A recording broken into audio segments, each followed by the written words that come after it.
makes a spin, you know where to bring your bottles. The Lando Store. Race in today, recycle, and make a difference. Because hey, it's not about how you bottle it, it's how you recover.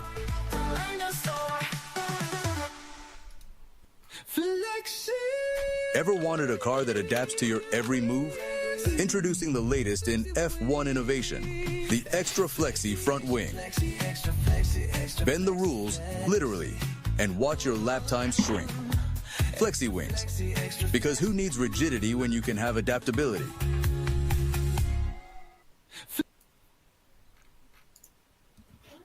Hello. That's not going to work because I'm still on the picture. Hello. There we go. See, I got two into the adverts. Like we normally go against another podcast. We're late and probably wrong this time. Hello, everybody. Welcome to the Grid Talk podcast. We are back again with as a threesome. This time, Wajid, as you can see to my... That's your right. left. I'm pointing the right way this time. And then down just below us, we have Paul.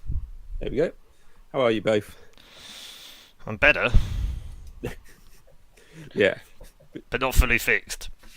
But better. Although my ears have stopped popping now, so I don't need a revolver to shoot up my nostril to check and see whether it actually clears my ears from popping. It feels like I've been on a plane for 3.5 weeks. It's horrible. Nice.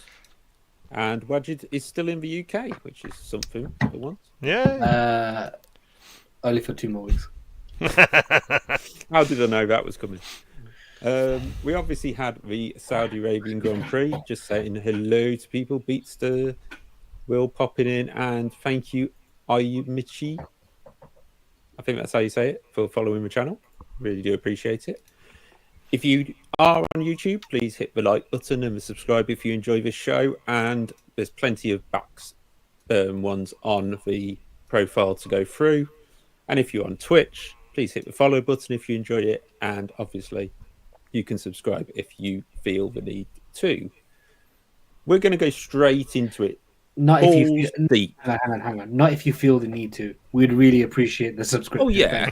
I mean, we'd appreciate it, but, you know, things are tough these days. We don't have a title sponsor yet. I was going to say sub is different on YouTube as well. So subbing on YouTube is free.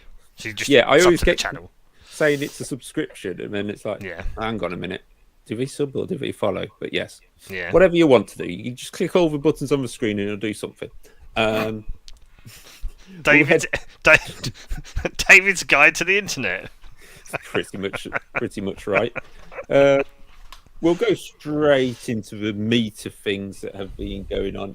Oh, we're doing Driver of the Day to start with?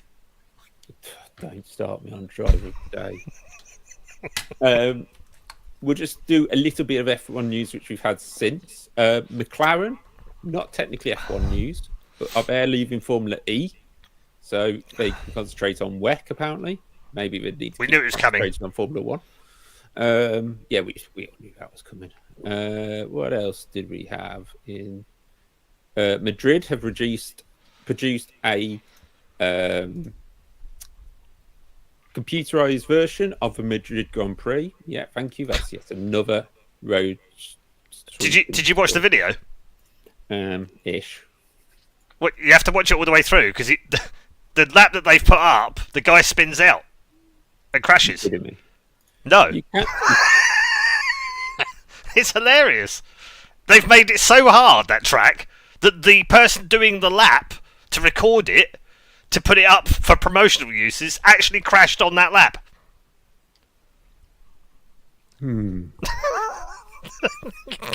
It started well.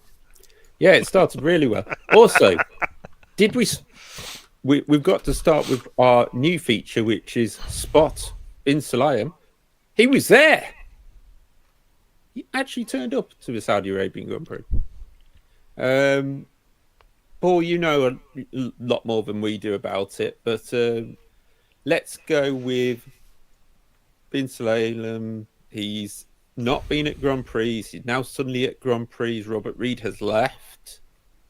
Apparently, Malcolm Wilson is suggested by MBS to be the next person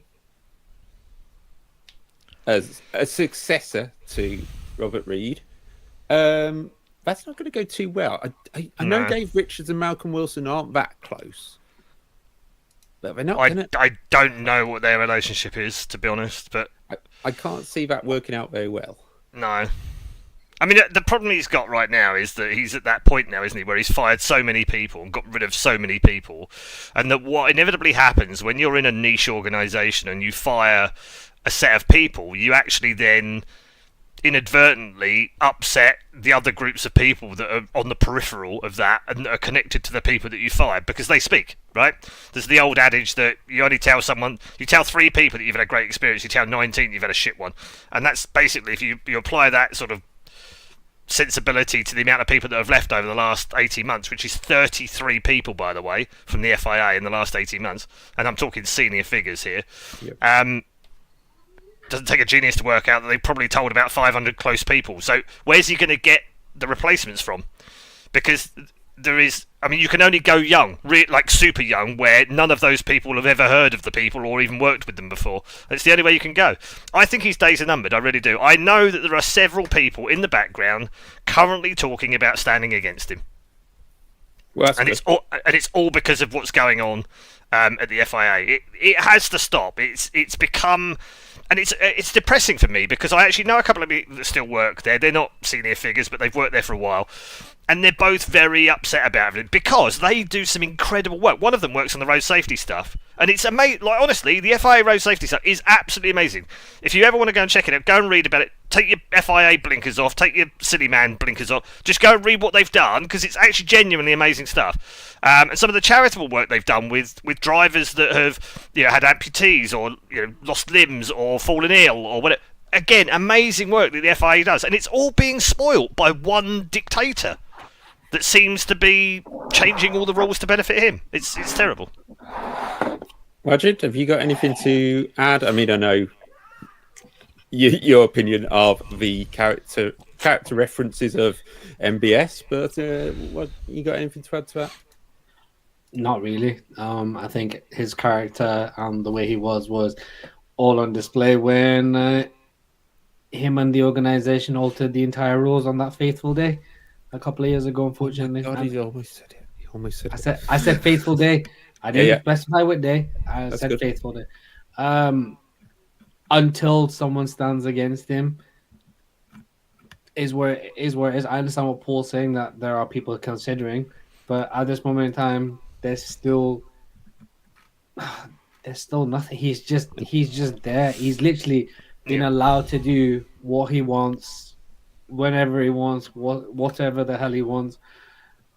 When he got voted in, it was a bit of a surprise, but I think a lot of that was because of the Arab influx within. Yeah, it was the support he had from all the regulations, because it's, for those that don't know, it's voted on by the motorsport federations around the world, and a lot of them already backed him. He'd actually suited them for quite a while, so. Yeah, so, and I know Paul knows a couple of people, but I don't see that being much different at this moment in time, because I don't think people in the background have done enough work to try and gather the support. People might hate him, but unfortunately, just like with FIFA and every other organization, you don't know what the shady works goes on. But we've still got a few months, because they don't have to declare for a while anyway, so there's still a few months. Is it September? Yeah, September is the declaration time, so it's fine. And I'm pretty sure they're already talking about grids. The big rumour is that Dave Richards is going to run. Oh, it'd be brilliant. And it makes sense, right? The other rumour that's doing the rounds at the moment internally amongst various people is that Susie Wolff is going to go up as well. Now, I think that's quite cool, except that because of the way it's voted on, I don't think she would get voted because of the type of people that are running the federations. Yeah. Dave Richards, however, he might. Yeah. Because he's already got those contacts and he's been around motorsport for 45, 50 years. So, I don't know. It's a tough one, though. Yeah, I mean, Dave Richards has been around for years. And just imagine if him and Malcolm Wilson, probably two of the most powerful Motorsport UK representatives, came in, and because obviously Dave Richards did run Benetton back in the day, and BAR, and Malcolm Wilson, obviously huge on the rally stage. Yeah. M Sport and Pro Drive running the FIA. Yeah, it'd be pretty crazy. It can't get much better than that, in my opinion. But we'll have to wait and see on that. Obviously, we will get to. Somebody says, "Oh, Sufi Wolf, but Toto can't be a team boss at the same time." I think it's a strange one because we have found out recently, haven't found out recently, but a lot of people have suddenly seemed to find out. But Toto Wolff used to be a Red Bull driver, and it doesn't exactly work too well now, does it? His driving career went pretty much as well as Christian Horner's. But it is what it is. We'll get to the Grand Prix in Saudi Arabia now. So we. I was going to say, before we get there, can we talk about the fact that they also met? Yeah. In the last couple of days, and talked about 2026 power units, and because one of the other stupid things, of course, that Mohammed bin Sulayem has been talking about is that he wants to change the V10, V12 engines again, but he wants to do it as early as 2028. Now, it's the only thing I agree with him on in his entire life, is that I would love to have lovely sounding engines back, and V10s and V12s would be amazing. But you can't do it. Like, I don't know why he's going around telling everyone that he's going to change the rules for 2028. He can't do that. Yeah. There's a Concord agreement in place for 5 years, and the only reason it's in place is because that's what attracted Audi and GM and Honda and Ford. So you can't just go and change the rules because you're the boss of the FIA. You actually need this one needs 2/3 majority as well from the engine manufacturer. There's no way they're going to change. Not now. And the irony being, right, that after all the rules that they changed to get Audi and Ford, now they want to change them. Now because they want to be a manufacturer's sport. Yeah. Even though none of the fans gave a shit about what manufacturers, they just want cars on the grid. Yeah. Now all of a sudden, they're succumbing to their own problems. He's succumbed to his own problems now, which is the engine manufacturers want to go down this hybrid system. Yep. Majority of the fans don't give a shit about this hybrid system, and they just want, look at cargo quick, cargo vroom vroom. Look at the loud sound the car makes. Let's be totally. And now they're coming to the issue. But that meeting the other day actually finally ruled out the fact that they can change the regulations, because it's not going to happen. It was fantasy anyway, and I don't know why it was being reported in anything other than that. The one thing they did talk about, and they didn't have a vote on this, by the way, was that on the 2026 regulations, there's currently a 50-50 split between engine power and electric power. Okay. Yeah. And what they're talking about is actually changing that, because they think that because of the split, the deployment amount will mean that they'll run out of electric on the straight, which could then cause safety issues and all sorts of other issues. But also could extend.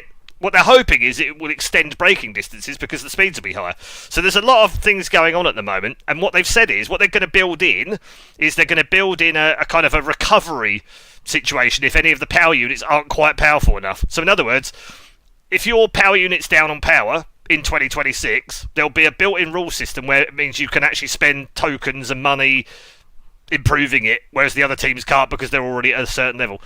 I don't know how that's going to work, frankly, but apparently they're going to vote for it. Going to vote on it in the next meeting. So, and they're also going to vote on whether they do 50-50 or 80-20 again, which is like, what's the point? Like that the whole point of having them was that it was going to be 50-50. And then it's bonkers. Just everyone knew it was going to be an engine formula once the rules changed. Yeah.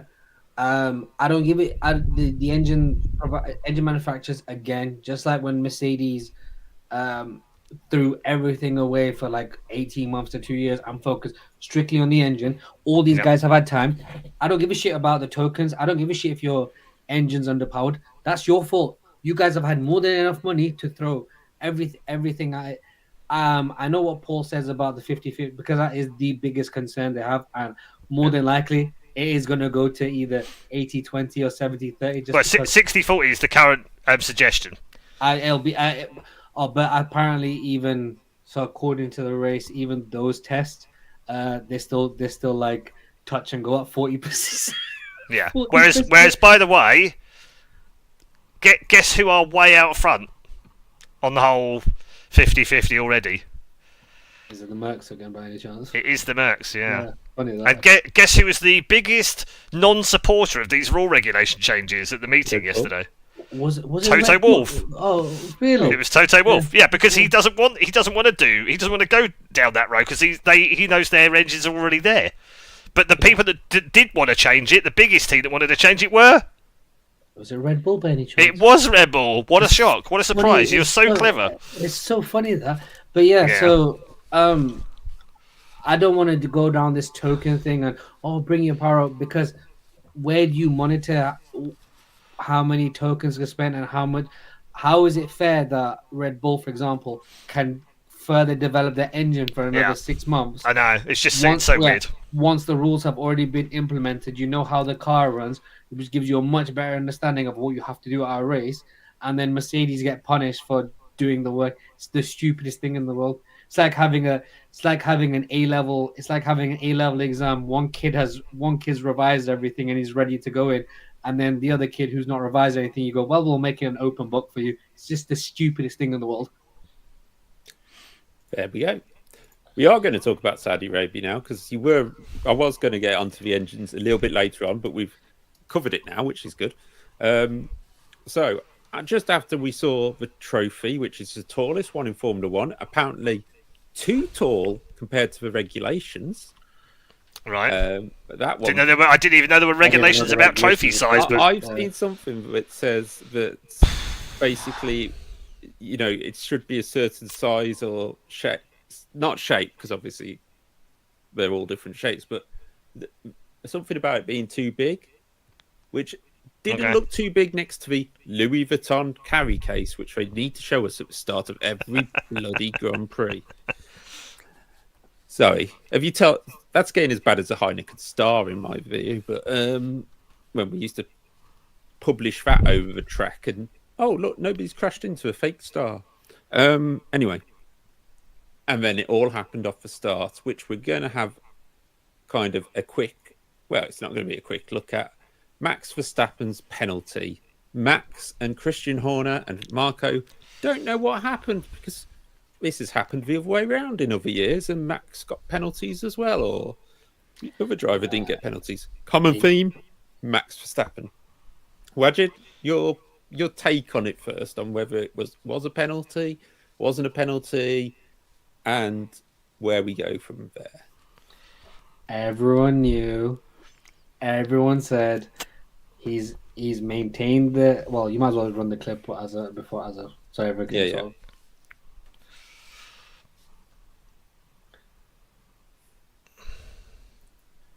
So that's the clip, everyone. As you can clearly see. And unless you're listening to us, because if you're listening to us, you can't see the clip. But anyway. That our Spotify will be sorted out in the next 3 to 5 years. Don't worry about that. Yeah. As you can clearly see, he's maintained his position by totally missing the corner. It does not right. If that's Imola or Australia, you don't have the luxury of running off the track, because you don't want to put your car in the gravel of the track. Max knew exactly what he was doing.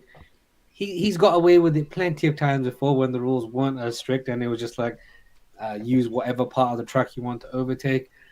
Everyone said, if you're unsure, give the position back, Max. You've maintained the position off. You can cry as much as you want, he'll run me off track. The car naturally goes that way, Max. You didn't want to yield. And then, I know you threw your toys out. You threw your toys out at the end of the race. I understand your frustration, but guess what? It's as stupid as it is. It's a penalty, and the only reason Max and Red Bull are now annoyed is because for some reason they've decided to start implementing penalties when they've not bothered doing shit for the last 3 years. She's probably. To be honest, that normally they throw 10 seconds, to be perfectly honest. So he should be grateful. He should be grateful he only got 5 to be honest. Do I think that change the race or anything like that? No, because we'll get into the cars. I think we'll get into the cars and the racing and stuff like that. It didn't change the race or anything like that, but just give the position. Just give the position up. Like the Red Bull was genuinely quick in Jeddah this week. And That's what happens. Yeah, I mean, obviously Max took the lead there. And Paul, we'll move on to you with your opinion of the whole situation as well. But is it that Red Bull just went, oh, he's going to have a penalty here. Let's not stoke the fire with Max. Let's put him out in clear air. He'll pull 5 seconds and, oh, look, he's still second. I think it's slightly like that, although my take on it's close to that, but it's got a slight twist to it. I think bottom line is, as Wajid's already said, this has happened before. It's happened to Max this way before, and it's happened to other drivers in Max's position before, and Max has said, oh, he's got to give the position back, he went off the track. And guess what? That driver's given the position back. So why is it any different when it happens to Max the other way around? Shouldn't be. But for some reason it is. And so I get it, Max is mega competitive, but there's an extra twist here, right? He hasn't fought Piastri for a title. He hasn't fought Piastri properly for big race wins that matter. He wants to put a marker down. He wants to make sure this guy knows that he is not going to give him a freaking inch. Lando already knows it. He's already inside Lando's head rent-free. He now needs to get in Piastri's head. That's going to be much harder, by the way, because this guy is super calm, super cool. So he's got to put a marker down, and this was his first time to put it down. And then we got classic, what I would call radio bait. Okay, it's like clickbait, but it's radio version. And what you get is Oscar says, he went off the track, he's going to have to give the position back. And Max said, he pushed me off the track, he shouldn't be able to do that. And that's them playing the game, right? That's them radio baiting the stewards. Now, what a lot of people don't understand is that there is a messaging system within F1 which goes between the stewards and the team. So the team are only allowed to use one person to do the messages backwards forwards, but obviously they're all on comms as well. Now, here's the first thing that happens, right? The stewards say, we note the incident between the two cars at the first corner. We note this, right? Which means it's code for, we're going to have a look at it, right? Because it may have transgressed some rules. At that point, the teams are informed of that by the message service, okay? And they have the opportunity to go back and say, here's the first opportunity. Red Bull have the opportunity to go back and say, yeah, sorry about that, we're going to give the position back. It's the first opportunity they have, okay? So they have an opportunity. Now, there was one argument that was put forward, which was that but the safety car came out, so they couldn't do it. No. That's a misnomer. It doesn't make it... Because I know what you're saying. You're saying, they can't overtake under the safety car because of safety car. All they have to do is go back to the stewards and say, safety car, sorry guys, we couldn't give the place back in time. We'll give it back within a lap when we come back out of the safety car, if that's okay. And the stewards might say, no, give it back into turn 1 under the safety car. I've got permission to overtake them. So all of that's a misnomer. So ignore all of that stuff as being red herring stuff, right, by people that watch Drive to Survive, because it's not true. Secondly, Kimi Antonelli, which has already been pointed out in the chat, gave his position back straight away. He did exactly the same thing in turn 1 behind them. It was like a mirror image, right? And immediately he thought, shit, yeah, I basically gained it, so I'll give it back. And he nearly lost another position by giving the bloody place back, because he was that courteous about it. So don't tell me Red Bull didn't have the opportunity. They did. They decided, however, and this is a strategical decision, and it's a mental decision, okay? They decided that they thought they would run the risk. They know that it's been noted. They know it's going to be investigated. They run the risk of getting a 10-second penalty, because that's actually what's written down in the regulations for it. Not 5, 10. That's okay, which is exactly what I said. It's 10 seconds, right? For gaining what's called gaining a lasting advantage, which can be by going off the track or keeping a position. By the way, that's also in there. So there's the penalty. Now, at that point, they can message the stewards and they can say, we're going to give the place back when we go live, or we're going to give it back under the safety car, in which case, no further action by the stewards, right? Because that's what they've already decided. If they decide they don't want to give the place back, and the stewards have suggested via their messaging service, which we don't see, obviously, but they probably suggested, probably a good idea to give that place back. And Red Bull then make a conscious decision through the management team to not give that place back. And at that point, there's two things happening. One is it's bloody minded, and secondly, it's strategical. Because they think, actually, we'd rather have the clean air. We'd rather have the clean air on these tyres than actually have the shit air. And even if we end up finishing second, okay, it's fine. We would have finished second anyway. And so, yeah, you're right. It's partially strategical, but it's also a bit bloody minded as well, right? Because they don't want to go to Max and go, you're going to have to give the place back. Because he'll whine and bitch and moan. I don't want to give the place back because I'm 7. So there's that in there as well. Then they give him a 5-second penalty. So, like, Red Bull are like, ha ha ha, suckers. So they're laughing, right? They're thinking, yeah, great, no problem for us. Only they didn't have the pace to pull away and build the gap. So, yeah, tough shit. Yeah. In all of that, I kind of think it was a lot to do with it was the first championship battle with Piastri. Yeah. It was. I said that up front, right? Yeah. It's absolutely one of those marker points that he's going to put down, and it didn't work. He put down a marker point against Lewis when he had in Bahrain, even though Lewis won the battle. Yeah. He sort of gave up that. Well, he gave up badly, and then didn't he do? I think it was Spain or somewhere. He did the Mercedes strategy from the year before. Yeah. Got on the pressure tyres. It was. I wasn't Spain. It was one of them. It was Paul. I know what you mean, though. It was Paul Ricard. Paul Ricard, yeah. Yeah. Who can never forget that place? So they clearly not me. Yeah, that was them. That was them putting their strategic one forward, and it's Imola. They put forward I'm not going to just let you come through, and Lewis has had that. Lando has had that in Austria last year. Charles has had that at Austria 2019, I think it was. At no point has Max done a wheel-to-wheel battle with Oscar yet over something serious. Like last season, if Oscar was coming through, he had the championship tied up. It is purely, I think, this is a marker I'm going to lay down to Oscar. Yep. But this time, I think it's not worked. No, it absolutely hasn't worked. So I mean, other times he might have picked up a penalty and still laid down that marker.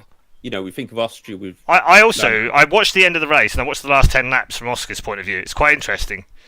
I think he was playing with his food. Yeah. Because he would back off and let Max catch back up, and so basically he'd get to like 5.5, 6 seconds, and then he'd let Max catch back up to 3, and it was like he was saying, "Look, I'm going to give you this, and if you'd have had if you hadn't had the 5-second penalty, you could have beat me." Ha ha ha! And then on the last lap, what did he do? He's like, "I'm going to do the fastest middle sector of the entire race on used tyres, just to show you how much pace I had in hand." And playing with him. I think for the first time, there's a driver on the grid besides Lewis Hamilton that is not mentally scared of Max Verstappen. Yeah, couldn't agree more. And I think we are going to see, if that Red Bull picks up his speed, I think we're going to see 2021 Max, and it's going to be fascinating. Because but as in, you have chinks, but he's got the world championships behind him. He's got the championship experience, and he's still fairly friendly with the McLaren guys, given his relationship with Lando. And like you guys have mentioned, he's not gone wheel to wheel with Oscar. He's not for anything that matters yet. Anyway, not anything that matters. He's now. It is 2021. He's not in. He's in a fast car, maybe not the fast, but it's not. Wajid, I don't even think he's in a 21 Red Bull. I think this is like, for me, this has shades of 86 in Prost and McLaren when he was slower than both the Williams and the Lotus team. I think we're going to. 93 is the other obvious one that David will obviously back me up on as well. Senna in the McLaren in 93 with a Ford engine going up against the might of Williams Renault. 1993, not 1893. Yeah, 1993, yeah. Thank you. This feels very similar in the fact that I think Senna's greatest season was 93 because it allowed us to see just how brilliant he was in a really poor car. And he won 5 races now. And Max is in the same... I think we're going to see peak Max Verstappen this season. And we should enjoy it because it won't last forever. And he is going to be absolutely mighty at every Grand Prix despite the fact that he has not got a good car. Don't talk to me about, he's so much better than his team. He's not a second a lap faster than Tsunoda in the same car. He's just not, okay? And that's why that car is so bad right now. And he is literally extracting the absolute maximum. It's an incredible show, it really is. And we should enjoy it. Go on, Wajid. You want to all I'm going to say is for how brilliant Max could potentially be this year. Given what he's been doing in that car, if anyone's ever questioned whether he's a generational talent or something, I think that's now got to stop in F1 times. That has to stop now. Yeah. My question has always been about Max Verstappen because of the way Red Bull have mollycoddled him, because the way he's always got his own way, is Max's mental temperament. Senna was a killer for all intents and purposes. Yeah, right. Schumacher was a killer. Verstappen, when he loses his head, he's not a killer. He's a petulant child, and even the penalties have always gone Max's way. Now with all the rule change and stuff like that, the biggest thing I'm fascinated to see from Max Verstappen this season is how he copes with the mental side of things. Because that's where I think between the greatest of all time and Max is going to be an all-time great. Don't get me wrong, he will be talked about that. But that's for me is Max Verstappen's difference. It's that mental edge, and I just don't think Max has it to that level because there's always temperamental cracks in Max. But that's because for years and years and years, Christian Horner, his father, Helmut Marko have always kissed his ass. I mean, I do disagree with you because I think if you look at what Senna went through, Senna was often picked on by various different people, the stewards, the FIA, FISA presidents, track officials, all sorts of things that went wrong for Senna, and he was massively tilted, not least of which was 1990 when they switched the grid position for him from pole position to the wrong side of the grid as far as he was concerned, and he felt like that was victimisation, and it got in his head a lot. The difference is this: when he then went out on the racetrack, he still delivered, and it made absolutely no difference to his performance. In fact, I think it actually fired him up. It gave him a reason to beat people even harder. And Max has that same killer instinct as well. Like, you hear him being petulant, you hear him whining about stuff, and yes, he's been mollycoddled a bit, yes, he's been given easy teammates, but actually, even though he moans about all of that stuff, he still goes out and he delivers the most metronomic, incredible laps, lap after lap after lap, and wins races he shouldn't win. So I see some similarities actually between him and Schumacher and particularly Senna in that sense.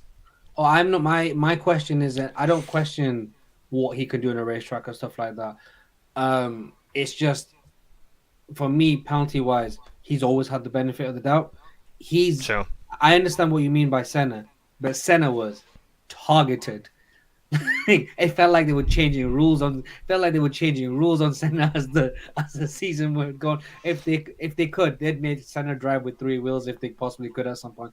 That's where Max has never been in that position, which is my sort of like differentiating argument, and that's what I want to see. Where you want to see if someone can get under his skin. I mean, Prost got under Senna's skin. No doubt about that. He did. Yeah, I think. I'm sorry. And Piastri's very similar for that. I think you're right. Just to finally add, Red Bull, Max Verstappen, Helmut Marko, they still have nightmares about anytime Lewis Hamilton's within 5 to 10 seconds with them because of 20. Like, Lewis hasn't been competitive for the last 4 years. They still have mental nightmares. They still like mentally capitulate around Lewis Hamilton, or if Lewis is in a position to win like he was in Silverstone and stuff like that. So that's where I think that's sort of where I question Max. That's the only bit I question Max. That's the only bit I will disagree with you on. That's the only bit I question Max. I always think with Max, it's a position of if he is in a slightly slower car, he can obviously bring that up to the standard of maybe the McLarens or whatever with his skill. But if you can just rub him up the wrong way just once, it is like you've took the toy off a petulant child, as has been said. And that is, for me, I think why I think this is more than just this race is because Piastri in that first corner was the first person to play by the new FIA rules. Get to the apex first, and it is your corner. And Max has played these rules against Lewis, Lando, Charles, Carlos, everybody for years, and now he's had it played back on him, doesn't like it. But this is one thing I've got to ask. we're in the modern technology world of Formula One. Why do we keep bringing printouts to press conferences? Well, I mean, I thought the photograph that Christian Horner brought was absolutely hilarious because you've taken a freeze frame of a video showing that Max is ahead, but after they've passed the apex of the corner. So you've literally proven the point that he should have given the place back, but you're going to use it to pretend that he was ahead. You've literally shot yourself in the foot, Christian. It was the most absurd photograph I've seen come to a press conference. I can play it very quickly before FIA suddenly come and get us. So bring it on. One. Yeah, who cares? We're not making money out of this. You know, you can see at that point where it will catch up. Yes, this is my terrible. I mean, yes, at one point in the corner, Max was ahead because he stopped braking for it. He stopped braking it, and that's why he moved ahead, and that's why that picture showed it. But it's the daftest appeal ever. You know, as football fans as well, we've all seen still photographs where you go, "Oh, that was a red card," but in the way the tackle's made, it's never a red card in a million years. And this is Max just trying to play the rules, but Oscar played them back at him. Yeah. It was almost like he's hit an ace serve at 200 miles an hour, going, "Yeah, they'll never come back." And the ball whistles past his David, head. the photograph, though, was basically like, imagine Maradona had turned up to the press conference after the quarter-final of Argentina versus England and showed us a still image of him handballing the ball into the net going, "Look, see, I didn't handball it."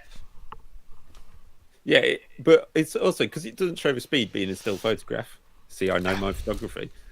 It's not even the situation of... Jesus, that's a big pace. I'll What is that? Up on that one in a minute. It's literally hidden, Paul.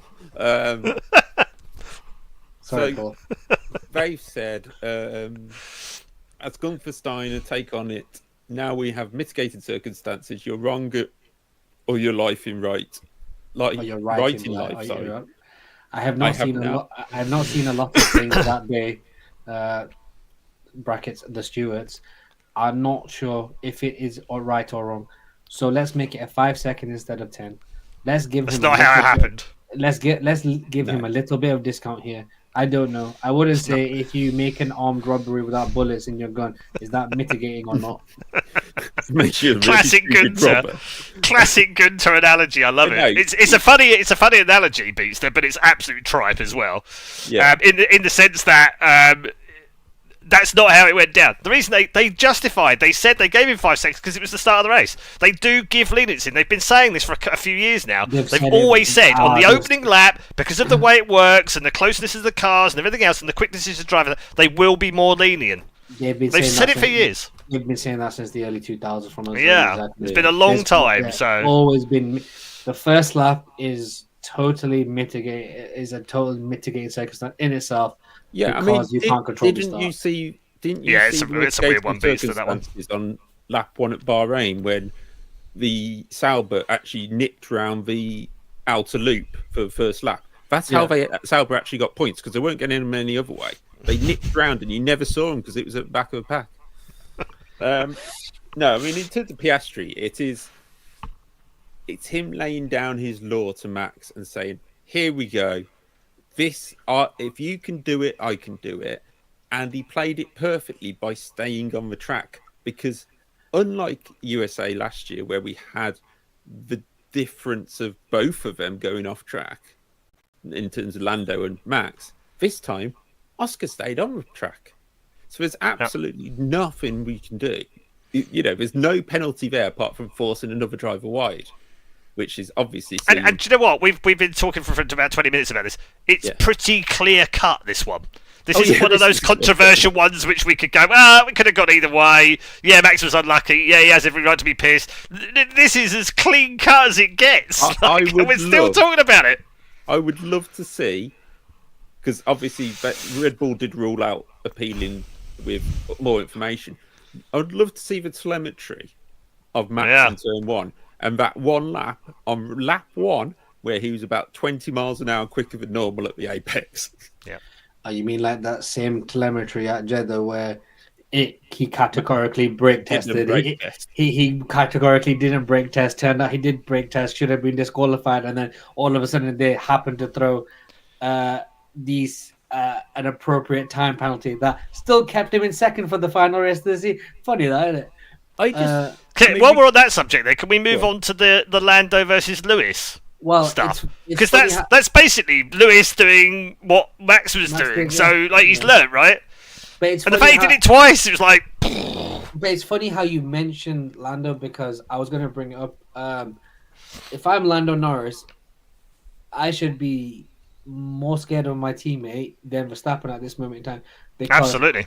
Oscar is so far planted in his head, and Lando's cracking the same things I said about Lando last year in terms of his mental like strength in an F1, and given the car he now has for the start of the season, he is bottling it. There's no other word around, right? He is straight up bottling it. And Oscar, I think Oscar's in his head.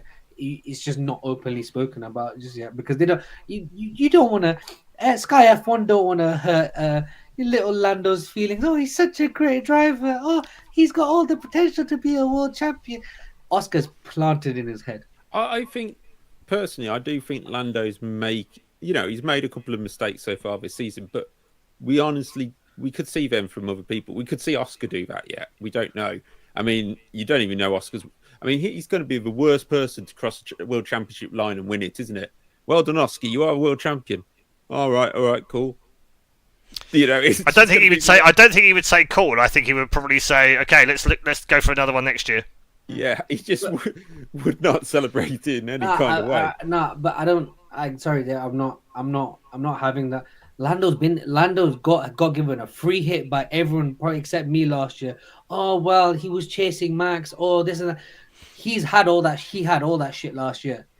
What he did in Jeddah, in qualifying, when he was favourite for, no one had Max and Paul. No one had Oscar and Paul. Everyone said Lando's going to stick it on Paul this weekend. My predictions didn't say that, but everyone else said he's going to stick it on Paul this weekend. He bottled it. He bottled it in Jeddah. He bottled it in Bahrain. He was leading the world. He was leading the world championship coming into this triple header, and he's choking. I wouldn't say he's choking personally. So far, he's choking. But obviously, he's not doing completely what he should be doing. And I think fourth is. I mean, come on, he should have probably got third if he got past Lewis earlier. He would have got third. But that's racecraft. I'm sorry, that's racecraft. Yeah, I agree. But then he can throw, because it was the DRS chicken game, and in the end, Lando did play it two laps after. It took him it took him 3 laps to get past. Which, if you're challenged for the championship in the best car on the grid, you can't do that. And we're talking like the DRS line at Jeddah has never changed. No. Max and Lewis were doing that the first year. Yeah. They were 4 years ago they were doing that. Yeah, right. But we can also go back to Bahrain with Charles and Max. Max didn't even learn that race. Charles ended up going and winning it. But then Max turned around his form and won a world title from it. Max ended up in the fastest car. Max wasn't bottling qualifyings. Well, we will find out, won't we? I still think Lando's well and truly in this race. I think he does talk himself down a little bit, which I can kind of understand, but also think it's something he's got to try and try and temper that a little bit. I do think. I think the problem for Lando is that he gives Wajid ammunition, and he gives all the other drivers free rent in his head, because he literally talks openly about how he feels and what he thinks he's doing. And I there's part of me that kind of likes that, and I think it's very refreshing. It's very different from any other driver on the grid.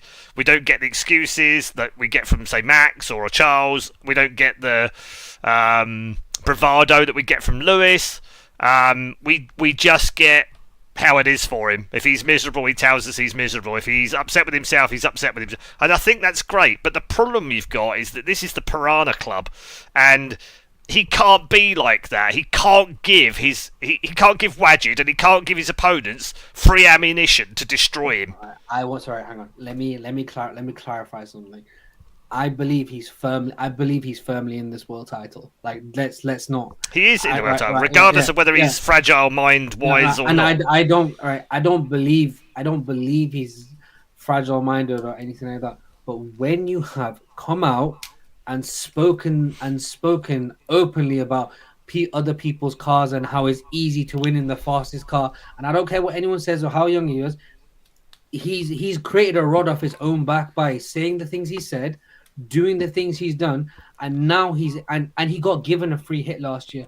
I may have jumped the gun early last year when I was on his case, while it's the first time he's been here and stuff like that. I want him held. My issue is I want him held to the same standard we would hold anyone. I think he will be this year in that drive. I don't think he will be. I don't think he will be. By who? Are you talking about British media? Because that's not going to happen. I'm just talking generally. I defended him a lot last year because I made a fairly good case. I felt that he wouldn't have been in these positions before. It was all new to him. Same with McLaren. They just haven't been there before, the people they've got. But this year, there aren't any excuses. And I think, to be fair, when you look at Australia and the mistakes that they've learnt their lessons about what they did. Some of the strategy decisions they didn't make, for instance, in the early rounds of the season, are based on the fact they did it last year, right? Because they fucked up last year. So this year, they've played it more cautious. And we're now criticising them because they aren't taking risks. They can't win. So I will put my hand up and say, yes, I defended them and I defended Lando last year. I won't do it again this year. There's no room for... They have a championship-winning car. They have 2 World Championship quality drivers. There is no excuse for them to not go and win the World Drivers' Championship this year, or at least give it a bloody good try, and not lose it on the basis that they fucked up. If they fuck up and lose it, they've only got themselves to blame this year. Yeah. No, I think that's a fairly common thought, Wajid. I don't think they're getting a free. I think the British press are giving them a free ride, but then they will anyway, right? No, I'm not saying the British media in general. Yeah, Sky will, media will. I'm not saying the British media in general. I'm just saying if this was a different driver and this wasn't Lando Norris, his last 3 weeks he'd have been raked over the coals. He got away. He got away with what he did at Jeddah. Oh mate, imagine he was driving for Ferrari in the Tifosi. Yeah. The last 2 weeks. He got to He began death threats. He began death threats through the fucking post. He really would. We've only just spoken about it now. He got away with what he did at Jeddah. But I would also say it was a reasonably good drive back. I mean, 10th to 4th on a tricky track like that, where mistakes, hurt you really badly. I think 10th to 4th, even though he might have the best car, I think it was still a very good drive. So, could it have been better? Yeah, it could have been better. He could have had 3rd. So it wasn't optimal, but we're talking about giving him a 9 out of 10 instead of a 10 out of 10. And when we come to driver of the day, does he deserve driver of the day over a driver that went backwards in a race? Yeah. Yeah, but I mean, it also helped that Tsunoda and Gasly don't know how to give each other space either. Yeah, yeah, indeed. I mean, we'll move on from McLaren and Red Bull now to another driver who has apparently had informal talks with Red Bull this week. Mr. George Russell. It's not going to happen. It's not going to happen. But apparently he's had informal talks. I think it's a ploy by GR and his company to make sure that Mercedes pay him as much as possible. It's probably the only way. But again, 5th place from 3rd on the grid, so a little disappointed in that. And 27 seconds off the lead in the end. So not the great. I don't think they're worried about that. I think they know they've got a good car. They've got a car that works in almost every condition, by the way. That's the difference between them and Red Bull and Ferrari right now. Ferrari have a very, very narrow performance window, which is one of them a sprint race. And it has to be a specific set of temperatures on the right compound of tyre and the right version of the compound of the tyre. That seems to be Ferrari's optimal way of doing well. Red Bull's is slightly better, but they need cooler temperatures, which is what they've got in the evening in Jeddah, obviously. And where they've performed better have been either in the rain in Australia or where it's been very cool. So, again, Red Bull needs cool tyre. Mercedes don't seem to need that. What they're now doing is extracting performance, which is great for them. They're not still discovering what turns the tyre on, or what compound works better, or what session they need to be in, or what the temperature, the ambient temperature is, or what the track. They're not doing any of that because their car works across all of the tracks that we've had so far, and in any condition. And it seems slightly worse, actually, weirdly, in the cooler conditions, which, if you remember last year, was the other way round. So they fixed their issue, which is good because now they can go and chase performance. And I think George Russell actually has been a standout at the start of the season. I really do. All the pressure of Lewis leaving and having this young hotshot teammate put in there, a generational talent that they reckon will be a multiple world champion. He's coped with all of that, and he's done it with aplomb, and he's even done it in a way which I think his press conferences are better. I think he's coming across better now as a team leader. He's now got that authority about him, and he understands what's required of him to lead the team, and he's delivered every single session, not just in the races, every single session.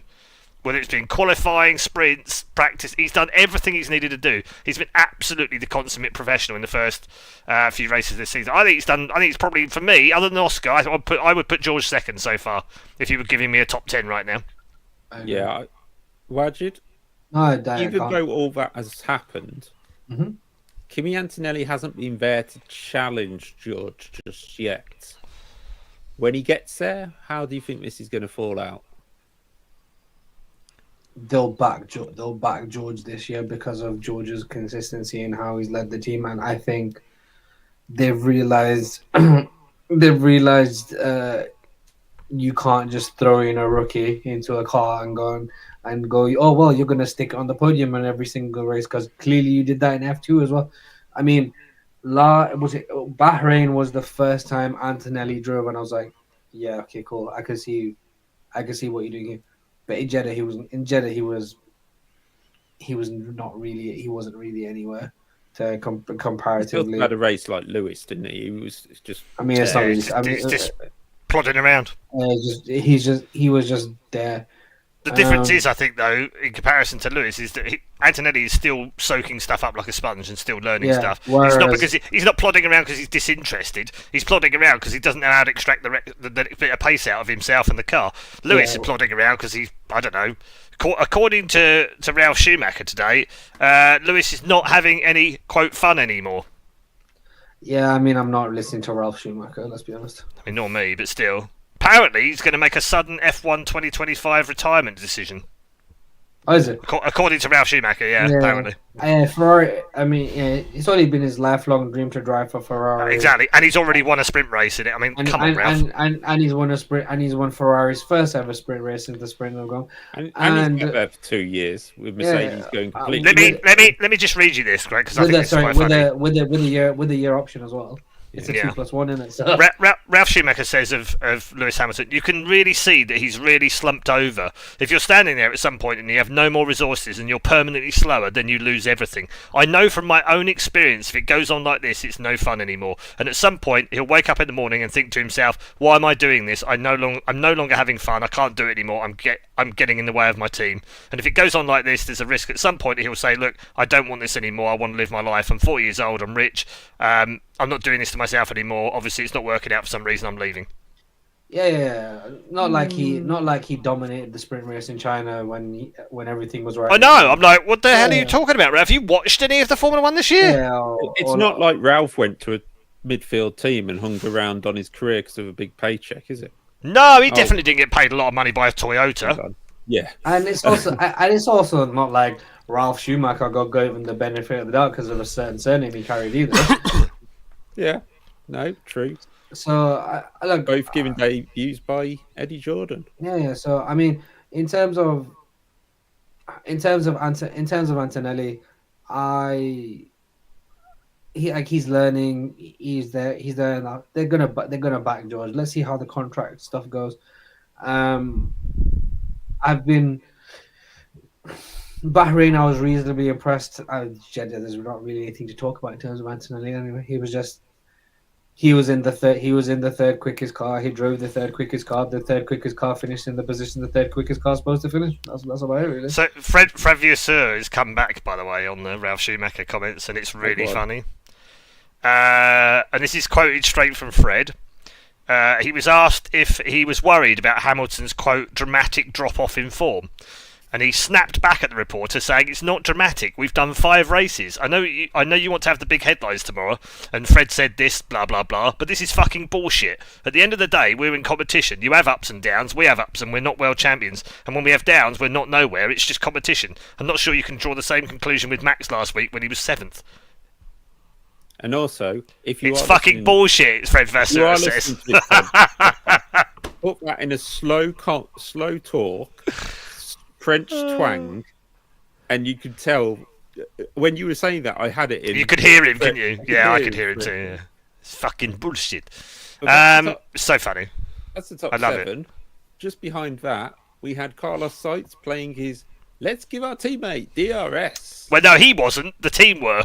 Well, yeah, but he did play it down to He did, but again. he didn't really want to, though. Williams weren't going to get better than 8th or 9th without retirement. No, they weren't. They were 20 seconds off Lewis in the end.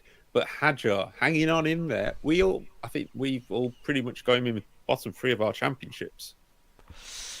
Yeah, I mean, I think he like if you talk about George Russell as a potential, has top marks for the first 5 races of the year, along with Oscar and obviously Max up there as well. I think the next person for me would actually be him. I would give him 4th as being the most impressive so far. Based on a little bit of how little experience he has. He didn't have the Antonelli gift of a massive amount of testing before he came into F1. There weren't big expectations on him. He's done very well. He's beaten Lawson, which, okay, might not be that much, but he's also beaten Tsunoda in the same car, which I think does say a lot. But I also think, and we've got to be careful with this as the season goes on, I think that car is very, very good. I think it's very, very... And I would love to see Max in it for one session. Just to see him go, oh look, it's faster than anything else on the grid. Because then that would then dull this kind of hype about Hadjar. I've watched Hadjar for years. I don't rate him. I don't think he's that good. But he's having an absolutely stellar start to his F1 career. I can't take that away from him. Yeah. Wajid? No, fair play to Hadjar. The way he sort of managed to build on from binning it in the formation lap, and everyone essentially writing his obituary that day to he comfortably beat Lawson this weekend. Like I know Lawson's only moved from the Red Bull and stuff like that, but everyone says that the Monza Cash App, American Express, Visa, Red Bull, Toro Rosso, Scuderia, PayPal system is an easier car to drive than the Red Bull. And do you know what? Honestly, fair play to him. I think people were genuinely happy that he got a point this week, and no one was begrudging the fact that he'd scored this weekend. It was a very good drive, and if it wasn't for the speed of the Williams, when everyone sort of, regardless of how crap that car is on every corner, every circuit for the last couple of years, for some reason it can go really quick in a straight line. As soon as he started playing sort of their version of DRS chicken, he wasn't going to get around. But honestly, fair play to him. It was a really great drive this weekend. He made the alternative strategy. He made the alternative strategy work. He did what he had to do. Drove the wheels off that thing. Honestly, fair play, Hadjar. Fair play. Yeah, and we've also got to thank Tsunoda and Pierre Gasly for obviously making this not another race where everybody finished. They were the only 2 retirements on lap 1. They weird one, that. Actually, Tsunoda made it round to the end of lap 1. But not what Red Bull are really looking for. He had a test session at Silverstone in the old car this week, didn't he? Yeah, him and Tsunoda, and I think somebody else ran as well at Silverstone. I can't remember who. And actually, I do have to apologise to Alpine. We did mention that they ran Colapinto at Monza. They also ran Paul Aron. So not just Colapinto looking at that Jack doing seat. Jack is he had a better weekend. He ended up finishing 17th in the end, but overall there's a better pace from him. He's been told he's got at least till the summer. Are we still believing that? I mean, it is Flavio Briatore after all. Who knows? I mean, you're right. Briatore's he's a tornado in a teacup, so you just never know what you're going to get from him. I think there's a growing feeling that he will be replaced, at least for a few races, just to be sort of rested, as it were. I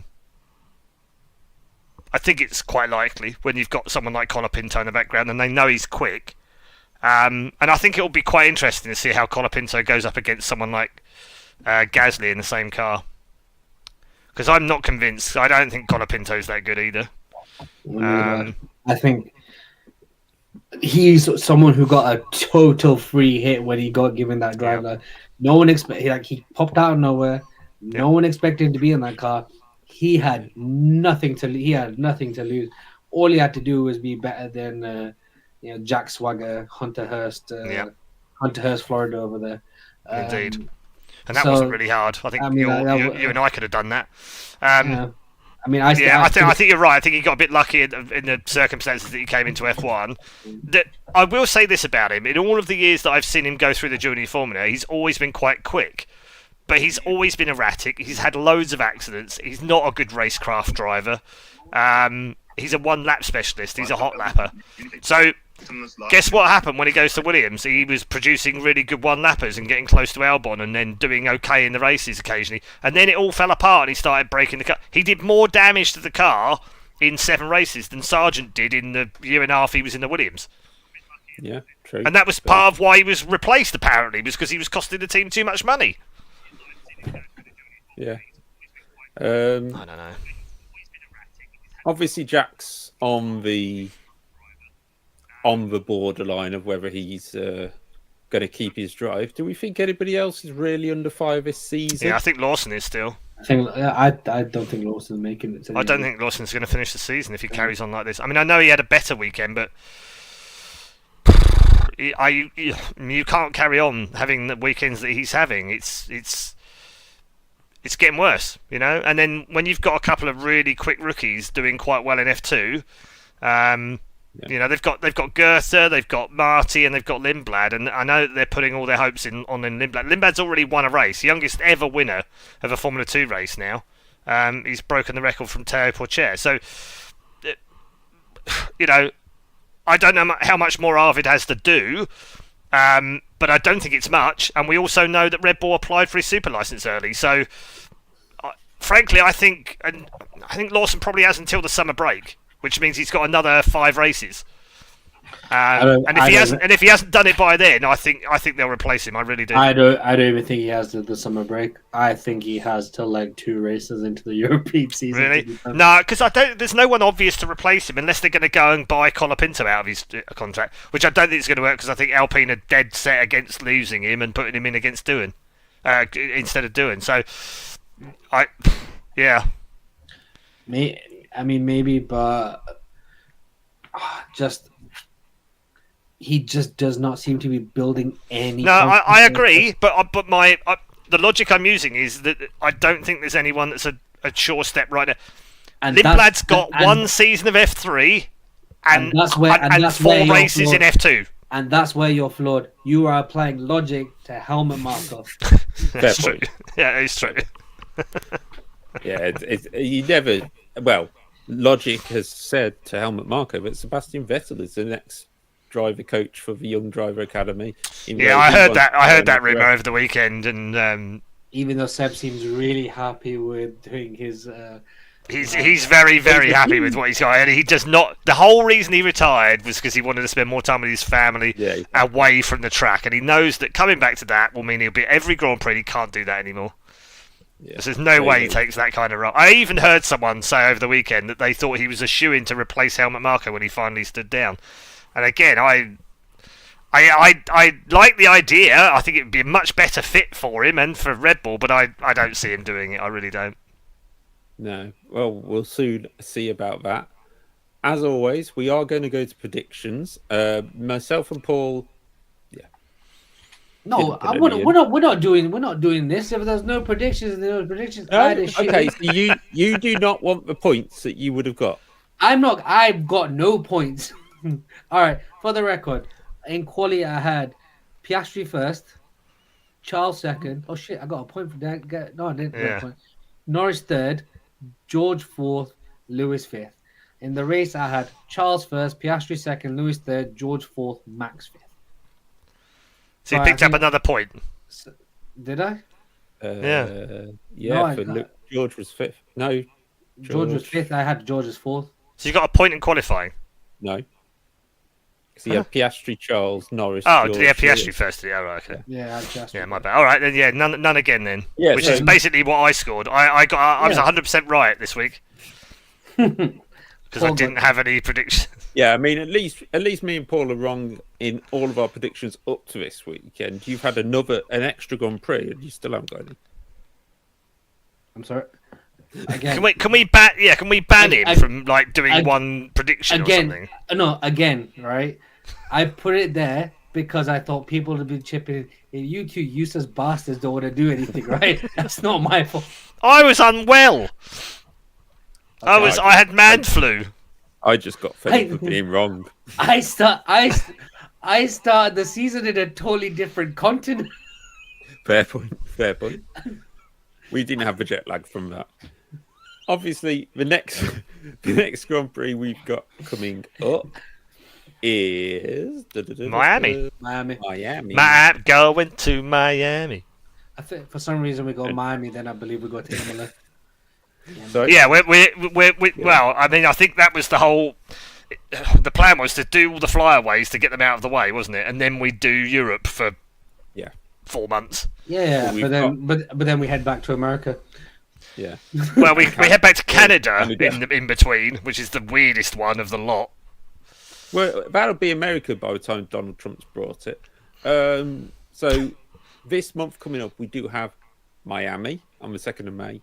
Then we have a week off, and then another triple header of Imola, Monaco, Spain. In the middle of May, we have Spain, Monaco, and Imola. It's just like every other season in the past. Yeah, I was going to say, it actually reminds me of the late 80s, because that's basically what we used to have in the 80s, was it used to go very... Round 3 was always Imola, San Marino, and then round 4 was Monaco, and round 5 was Spain. It was pretty much how we used to have it in the 80s. So it's been like this forever, it feels, which is great, because it's also always in May, when Indy 500's on as well. So, yeah, great. Love May. Yes, Indy 500 as well, which we might do something on. Who knows? Yeah, we'll do an Indy 500 special. That might be quite fun. Like the IndyCar, so we can definitely look. I thought the way those guys turned left and then turned left and then turned left and then turned left, amazing, honestly, brilliant. And they didn't do it once. No, they were turning left so well that they thought they'd carry on turning left. They were brilliant. 200 laps. 500 miles. 800 turns. Honestly, that the same way. That was starting to sound like when Robin Williams described golf. It where was. He goes, we're going to call it a stroke because that's what they're basically going to have. And best of all, we're going to put a flag in it, so they've got a tiny bit of fucking hope. Yeah, and what I love that. Indy is every now and again it's not quick enough. Like we generally went into the season like not hoping to piss you off. Sorry, America. Sorry. You know what we do at the Indy 500? What they do is every now and again they go, you know what, you've got too much of a lead. Yellow flag, all back together. It's good. I like it. Again, sorry, America. Partial entertainment. We genuinely went into the season not trying to piss you off. That it just is what it is at this point. Not to pee a lot of people off, but this is what we do. Just quickly, we skipped over it, but Ferrari and Lewis in general. What do you make of the situation with Lewis, the Ferrari situation? Because we didn't actually talk about like Charles and stuff. Because it was actually a very good performance by Charles this weekend. Yeah, for me, I thought Charles should have had driver of the day. Yeah, no, 100%. But again, we'll just give it to the stupid. We'll just give it to whoever. I think what's happened with Driver of the Day, this is a theory. I think what's happened is nobody bothers voting anymore, and only a small amount of people, and then a small amount of clump of people can vote on block, and then force it to be won by someone that's Mimi. So they can vote for Sonoda when he goes backwards, or they can vote for Verstappen when he goes back, or they can vote for Antonelli the week after he should have had at the previous Grand Prix. Yeah. I think that's what's happening. I think that's why it's become a meme now. And actually, Salesforce must love that. What a great advert for their brand that is. Salesforce, who are, let me check this, checks notes. Oh, they're an organisation company. Yeah, very organised. Yeah, I agree. Charles has got the best out of his car so far this season. A bit like George Russell. I don't think he's done it as consistently, but I think this last race, I thought he was very, very good. Yeah, he's always like him. But now we go to Miami.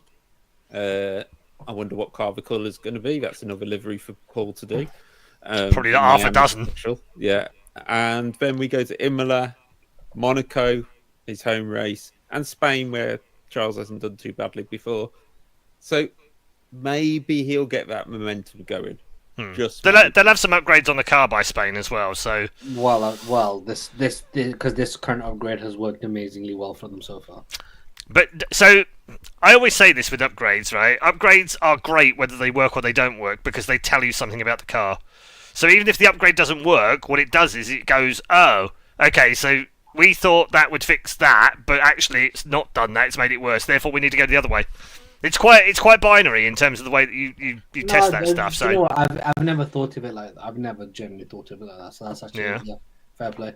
I learned this from an engineer in McLaren who once told me that they actually learn more from a shit upgrade than they do from a good one because often they don't know why the good one works. So there you go. I guess in terms of before David moves on, clearly the ground effect cars and the way his driving style, it just has not worked for him. Do you think he should? Because obviously my world title pick is totally out the window because fanboyism. I mean, it might as well be. Do you think he should just use the rest of the season as learning the car, learning the brake system, getting comfortable with everything for the regulation change coming in next year? And hope that the regulation changes suit his style and suit what he can do. Because if they don't, he's retiring next year. Simple as that. I can understand that if you get a little bit closer to mid-season. I would continue trying to push because just imagine maybe. But the problem is though, David, they literally. I said this at the start of the season. They put all their eggs in one basket. Ferrari. Yeah. They were one of the few teams other than McLaren that said, right, we're going for a world championship this year. Fuck it. We're not putting all our eggs in next year. We're doing this year. We're gonna do this year.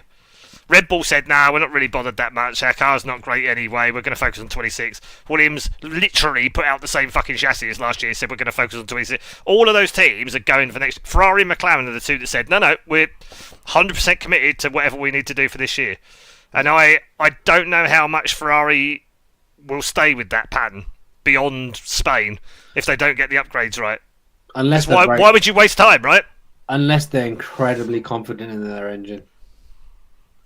Which I haven't heard any bad noise. I haven't heard any good noise. The only positive noise I've heard about next year's engines is that the Mercedes are well ahead of schedule.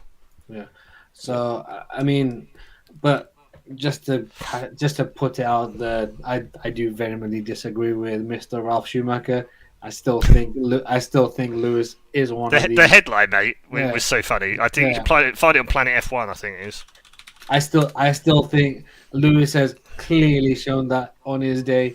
He's still one of the best drivers on the grid. Yeah, I agree. I think he can still do it. The headline on Planet F1 is "No fun anymore." Lewis Hamilton tipped to make sudden F1 25 retirement decision. Yes, surprisingly, I don't think he's like Fernando, who just somehow has still been living off his 2005 and 2006 world title. Just want to put that out there. I just love the fact that Fernando Alonso won a world title before Ollie Behrman was alive. Yeah, true. Very true. I think he also won his last race when Ollie Behrman was 3 or something stupid. Yeah.